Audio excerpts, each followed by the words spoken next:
人来钱来人来钱来，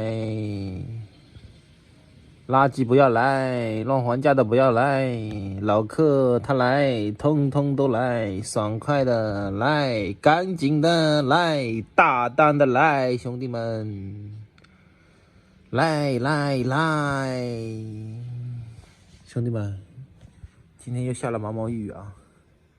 今天又是礼拜一，你们生意都好吗？老吴有点木了，有点看不懂了，完全没人，跟平时一样。然后今天开门开的特别早，导致我现在想睡觉。送完孩子不到8点钟就开门了，到现在卖了1条裤子。我去，好艰难啊！然后又下着雨，本着想着晚上发力，现在想好算了，今天应该破千都困难。这个点了，这个年前这个点了，不应该天天忘了吗？昨天就西逼打单做了5000了，昨天还是晚上6点钟开张的呢。今天虽然说开张开的早，但是我已经看不到这个形势了，在这里祈求一下。人来钱来钱来人来，大单赶紧来！没人呐，今天好冷清呢。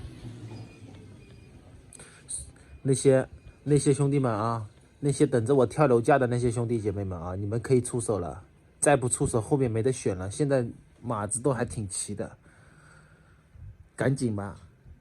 到最后真的没什么可以选了，现在选择性多一点，虽然说贵那么几十块钱无所谓了啊，喜欢的东西贵那个几十块钱有什么几十块钱少喝2杯奶茶不什么都出来了吗？是不是啊，兄弟啊？那些等着我跳楼的兄弟们姐妹们，你们可以出手了，价格已经相差很多很多了啊，可以出手了，听我的。你们说今天能破个千吗？线上已经快破千了，店里卖了1条裤子，我勒个去呀！这300来件衣服在店里放着，慌兮兮的，拿个10万块钱来，这些衣服我全部给他，贱卖啊！10万块钱店里的羽绒服全部给你，要想加裤子打底的话，再加10万啊！300多少件我不知道，300多件，一次性打包10万块。